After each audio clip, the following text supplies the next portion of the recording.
Just going to do a really quick video showing you how easy the rear vent system for the R8 is to install.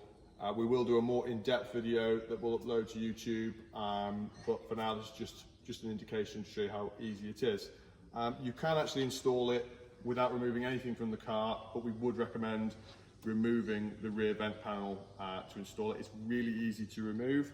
There's 3 bolts, one here, here, and one just tucked in here. They're all T30s. Once you take those out, they're quite easy to get to. You need a little hook just to pop into these back corners. There's some little locating pins that will just pop that rear of the panel, and then the whole thing removes. And then you can get this on the bench and install and get everything set exactly right. You want to locate your vents in the right position and get it all sealed on, and then you can reinstall it on the car.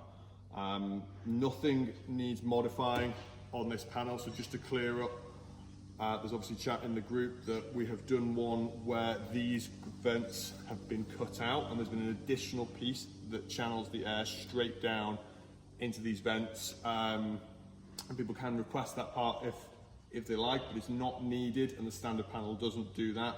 The standard panel is sealed, so you have vents 1, 2, 3, 4 and 5. The vents that go straight into the engine are vents 2 and 4. So underneath the vents itself, you've got vents, you'll see here, this one's almost finished off. You see the cutouts here, so you can individually seal, so the air has nowhere to go but vents 1, 2, 4 and 5. So it does exactly the same job. There are no modifications to this panel, as I know many people will have watched or seen pictures and seen that we had to cut these out. You don't need to do that. You're not going to damage this in any way whatsoever. The whole thing could be later removed. All your paint work in one piece, nothing modified whatsoever, which is obviously really important for a lot of people. But it is something, if you're looking to get every bit of air channeled in, you can modify this, but we don't think that's going to be for most people. As I said, this comes off very, very easily. It's easy to take off, easy to reinstall. That's how we would recommend installing it. And just to confirm, people are probably thinking that, well, this panel must just sit on top of the car, which can't be particularly strong when you're going to be going seriously quickly. There's actually a gap that runs down this body panel here in front of the vent. So the vent design is quite clever. We're quite pleased with how we designed it, that it actually hooks and installs under here. So once you've got it in place, it cannot lift off the panel. Also means that it helps you when you're actually getting it located, but it's just a way that when you're obviously driving at speed, there's going to be a lot of force on this. It's going to stop it from trying to lift off at all. So we'll show you now how easy this one is to install. This is just a dry install. It's not a complete sealed finished part, but we'll show you how it locates and how it looks on the car, because it's really, really cool.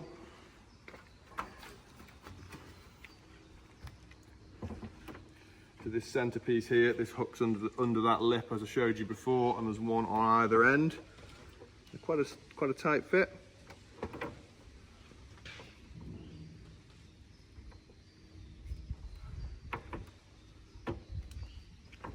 You just slide it until you get it into place.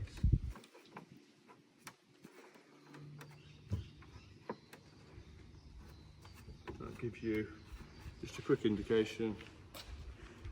Looks incredibly cool.